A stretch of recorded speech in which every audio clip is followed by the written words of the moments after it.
Hello, Hidden Reflection family. Thank you for tuning back in today. You know, I used to feel sorry for the other woman. Turns out, I was her.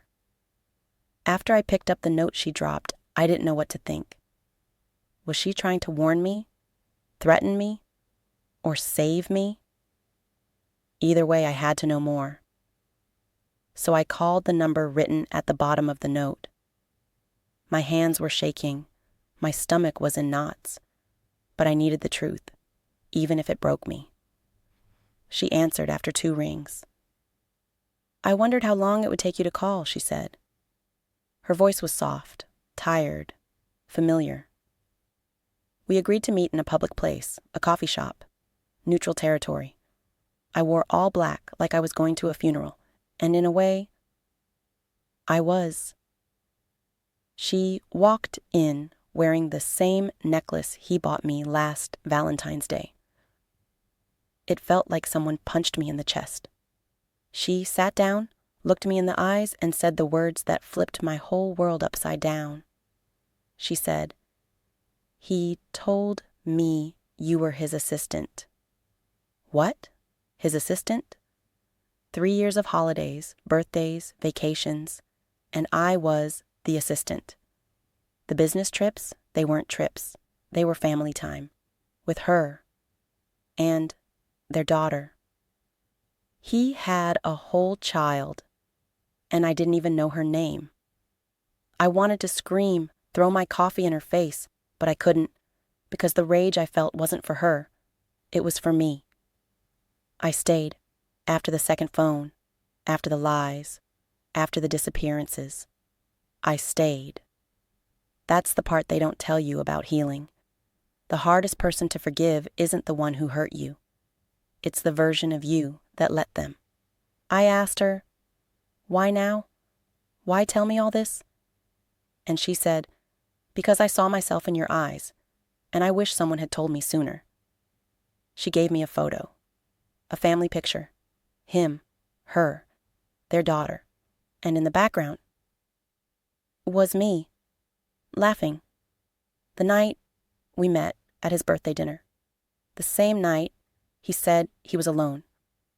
That's when I knew I was not just the other woman. I was just another woman. Wow, they say everyone has a breaking point.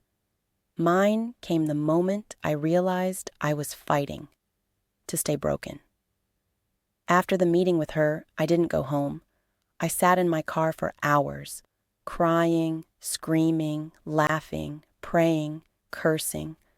It was like my body didn't know which emotion to land on. But one thing became clear. I had to leave. I went back to my apartment and started packing. Everything I'd bought for us. All the memories were stuffed into boxes like trash. I was numb, robotic, determined. But while I was trying to leave, he was already on his way back. I don't know how he knew. Maybe a mutual friend told him. Maybe he felt it. Narcissists always seem to feel when they're losing control. He walked in like he still had the right, looked at the suitcase, then looked at me. "What's all this?" he asked like he didn't already know.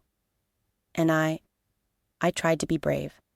I told him I was done, that I knew everything, that I wasn't staying in his lie another second.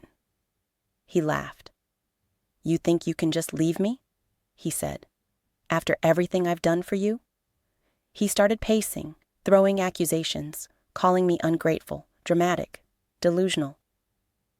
And then he said it. "If you leave me, I swear, I'll ruin you. I'll make sure no one ever looks at you the same again." He grabbed my phone, threw it against the wall. It shattered, just like the version of myself I had tried to hold together. He told me he had pictures, voicemails, things I'd said in vulnerable moments. Said he'd leak them, send them to my boss, my parents, my church. He said, "No one's going to believe you over me. I made you." I didn't cry. I didn't yell. I didn't react. For the first time in 3 years, I just stood there, still, staring at him like he was a stranger.